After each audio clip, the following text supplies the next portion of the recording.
शिवसेना आमदार अपात्रता प्रकरणातील सुनावणी पूर्ण झाली आणि आता निकालाला अवघे 5 ते 5.5 तास शिल्लक आहेत आणि या सगळ्याबाबत बोलण्यासाठी आपल्यासोबत शिवसेना ठाकरे गटाचे आमदार सचिन अहिर आहेत। 4 ते 5 तास उरलेत। आताच अध्यक्ष म्हणतायत की कायद्याच्या चौकटीत आणि महाराष्ट्राला अभिप्रेत असा मी निकाल देईन। खरं तर खूप उशीर त्यांनी हे केलेलं आहे। आपण जर बघितलं असेल 11 मे नंतर एवढं वेळ लावलेलं आहे आणि त्यांना फक्त सोपस्कार करायचं जर कायद्याच्या चौकटीतच ते करणार असेल त्याला कारण असं आहे की माननीय सर्वोच्च न्यायालयाने जे अतिरेक केलेले जे आहेत ज्याला आपण फिल इन द ब्लँक्स म्हणतो हे खरं तर त्यांनी करणं अभिप्रेत आहे। अपेक्षा आहे की कायद्याच्या वरती एक उच्चस्तरीय पदावरती असणाऱ्या व्यक्तिमत्वाला कुठेतरी गाळबोट लागता कामा नये, त्या पदाला गाळबोट लागता कामा नये, कारण व्यक्ती महत्त्वाचं नसतो तो पद महत्त्वाचा असतो। आणि ही जर परंपरा आणि अनैतिक दृष्टिकोनातून जर या गोष्टी जर घडल्या तर घटनात्मक तर पेच होईलच होईल, परंतु एक नवीन प्रथा या राज्यामध्ये पडू नये ही भूमिका आपल्याला सर्वांनाच बघायला मिळेल आणि म्हणून अपेक्षा आहे, आम्ही आशावादी आहोत किंवा त्यातून निर्णय होईल। पण समजा जर तसं जर झालं नाही तर सर्वोच्च न्यायालयाचे दरवाजे हे आम्हाला उघडे। संजय राऊत म्हणतात एक प्रकारे मॅच फिक्सिंग आहे। त्याला कारण असं आहे की स्क्रिप्ट लिहिणारा कोण आहे, प्रोड्यूस कोण करतोय आणि डायरेक्ट कोण करतोय, हा एक सिनेमाच वेगळ्या पद्धतीने होतोय।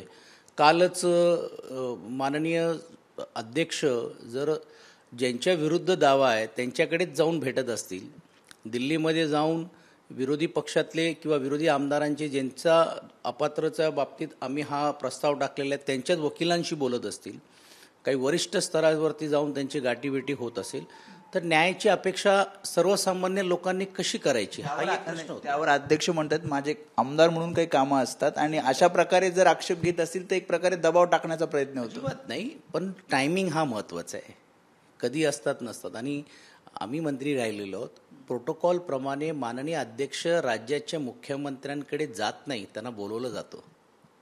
राज्याचे मुख्यमंत्री किंवा उपमुख्यमंत्री त्यांचा तो पदाचा एक आधार असतो आणि नैतिक दृष्टिकोनातून आणि आपण जे प्रोटोकॉल ज्याला म्हणतो कुठच्याही राजकीय पक्षाचे किंवा कुठच्याही अशा गोष्टीसाठी अध्यक्ष कोणाकडे जात नाही, अध्यक्ष बोलून घेण्याची ही प्रथा राहिली आहे। ठीक आहे, तो त्यांचा वैयक्तिक आहे, पण जसं संजय राऊतजी बोलले की मॅच फिक्सिंग होऊ नये ही भावना आमची नाही, सर्वसामान्य लोकांची आहे। आणि म्हणून तुम्ही कालपासून बघितलं असेल वेगवेगळ्या प्रतिक्रिया येत आहेत। काहींनी असं सांगितलं की ते तर काहीच करणार नाही, काही असे म्हणतायत की हे अपात्र केल्याशिवाय आम्ही राहणार नाही, अशा ज्या गोष्टी होत आहेत। आणि त्यातून तुम्ही जर बघितलं असेल की जो सर्वात महत्त्वाची जी गोष्ट आहे की एक महत्त्वाची बाब जी सर्वांच्या लक्षात येत नाही की माननीय उपाध्यक्षांनी जो निर्णय घेतलेला आहे ते आज त्यांच्याबरोबर आहे। उपाध्यक्षांच्या वरती आक्षेप करून घेऊन अध्यक्षांनी हे जे निर्णय जे आता घेऊ पाहणार आहेत आज त्यांनी त्यांची भूमिका करावी। मग याचा अर्थ असा आहे की ते उपाध्यक्ष आज तुमच्याबरोबर आलेले जे चालत आहेत त्यावेळी तुम्ही त्याला विरोध करत होता, ते जे अध्यक्षाच्या पदावरती होते त्यांनी घेतलेले निर्णय हे सर्व चुकीचे आहेत असं तुम्ही ज्यावेळी युक्तिवाद करता, मग तुम्ही त्यांच्यावरती बडतर्फीची कारवाई करणार आहात का, त्याच्याबद्दलचं करणार आहात का, त्यांना सत्तेमध्ये तुम्ही सहभागी करून कसे काय घेतल्यात, हाही एक प्रश्न सर्वसामान्य लोकांच्या आणि जनतेमध्ये आहे ना। शेवटचा प्रश्न, याआधी सुद्धा काही आमदार अपात्र झाले होते जेव्हा तुम्ही राष्ट्रवादी काँग्रेसमध्ये होतात, तेव्हाचा निकाल आणि आताचा जो निकाल दिला जाणार त्यात काही फरक वाटतोय की अगदी तशाच प्रकारे हा निकाल दिला जाईल? आपण बघितलं असेल की 1985 साली आपण हा घटनात्मक 52 कलमामध्ये 10 नंबरचं शेड्यूल यासाठी आणलं की उद्या भविष्यकाळामध्ये या गोष्टी होऊ नये। त्यावेळी पण सन्माननीय अरुणभाई गुजरातींनी स्पीकर म्हणून निर्णय घेतला, कारण तो प्रस्ताव मीच मांडला होता। आणि त्यातून तुम्ही बघितलं असेल एवढे वर्ष लागली एकही आमदारांना पक्षांतर करता आला नाही, कारण त्या कायद्याची एवढी मजबूती होती।